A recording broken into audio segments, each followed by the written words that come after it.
D'abord, les établissements catholiques, ils sont souvent le fruit d'initiatives locales, de congrégations, de paroisses. Et donc, avant d'être des établissements scolaires, c'est des communautés éducatives locales réunies autour d'une œuvre commune qui est l'éducation des enfants. Alors ces communautés, elles se sont saisies de la question de l'instruction, mais elles se saisissent aussi parfois d'activités périscolaires. Ce qui les distingue, c'est cette notion de communauté éducative locale rassemblant des éducateurs, des parents, des enseignants, des personnels de tout type.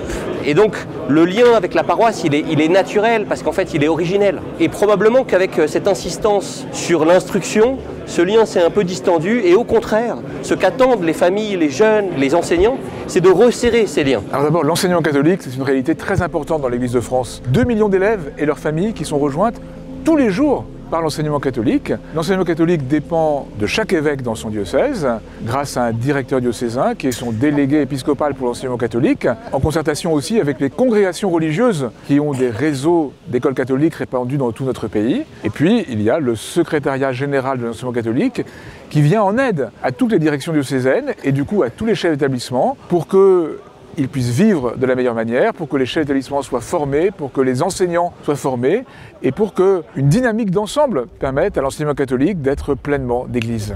Il faut qu'on soit capable de mieux exprimer et rendre concrètes les singularités du projet éducatif de l'enseignement catholique. Je retiens 3 termes. D'abord, nous sommes une œuvre d'unité. Unité de la personne dans toutes ses composantes, cœur et esprit, intelligence et volonté. Unité des éducateurs réunis autour de l'enfant. L'école catholique, c'est une école de l'alliance entre les parents et les enseignants, entre le prof de sport et le prof de maths, entre le corps et l'esprit. Nous sommes bâtisseurs d'unité. Par ailleurs, nous portons un regard sur la liberté qui est singulier. La liberté de l'Évangile, ce n'est pas une liberté d'indifférence, ce n'est pas une liberté de tous les possibles, c'est une liberté de choix, c'est une liberté de qualité, c'est une liberté d'engagement. Nous apprenons à l'enfant à ordonner ses désirs, nous fournissons à l'enfant des modèles, parce que les enfants ont besoin de modèles pour grandir. Les enfants aiment ce qu'aiment les gens qu'ils aiment et qui les aiment. Les sciences cognitives montrent toute l'importance de ce mimétisme dans la construction de l'enfant.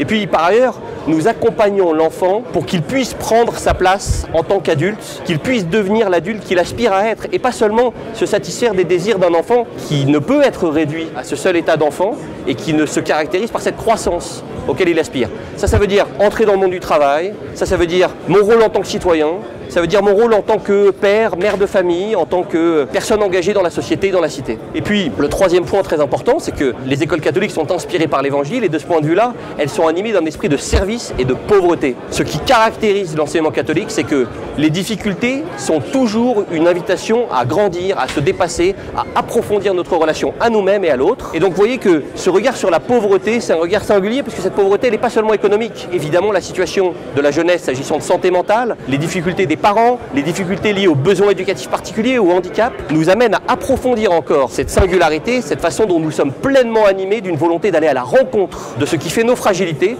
parce que c'est dans la fragilité que le Seigneur vient nous rencontrer. On parle parfois d'une éducation intégrale. Pour nous, ce qui est important dans l'enseignement catholique, c'est non seulement de transmettre les savoirs, mais de permettre à des jeunes de se construire humainement et spirituellement. Cette vision unifiée de l'enseignement catholique a été confirmée par le pape Léon XIV lors du récent jubilé des éducateurs avec ses lettres et aussi son homélie le matin de la rencontre avec tous les éducateurs venus du monde entier.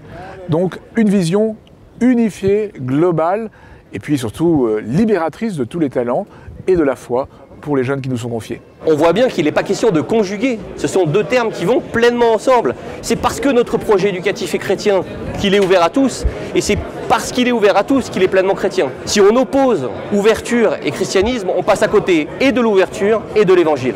Alors ce qui est très important pour nous, et une déclaration que nous venons de faire avec l'ensemble des évêques le dit très vigoureusement, c'est de ne pas imaginer que nous sommes en tension entre l'enracinement dans la foi chrétienne et dans l'ouverture à tous. En réalité, plus nous sommes enracinés dans le Christ, mieux nous serons accueillants à chacun, et c'est parce que nous sommes accueillants à tous que nous pouvons être en cohérence avec le message de l'Évangile. S'agissant des violences éducatives, sexuelles, physiques, rappelons à quel point ces violences pervertissent le projet de l'éducation catholique.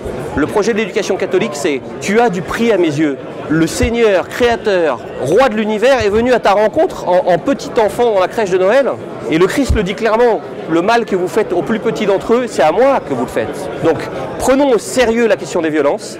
Elles trahissent très en profondeur, elles pervertissent profondément cette confiance sur laquelle est fondé notre projet éducatif. Ces violences, elles doivent nous engager à un regard d'introspection et d'action résolue. Le maître mot doit être celui de la responsabilité.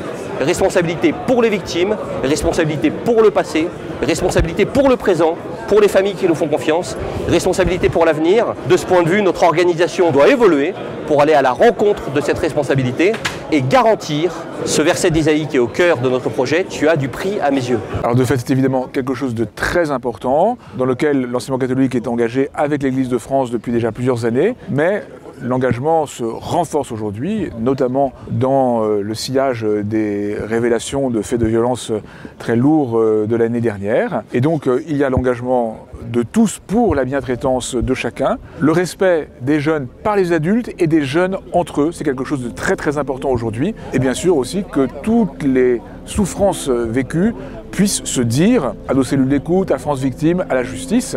Cette libération de la parole demeure très importante pour l'enseignement catholique. Il y a un moment où les enjeux administratifs, juridiques, politiques deviennent si lourds que l'Église, elle apparaît loin. Elle apparaît parfois pas concrètement au contact des difficultés des enseignants, du handicap, de la monoparentalité, des difficultés des familles, de la perte de sens profonde qui affecte l'ensemble de l'œuvre éducative.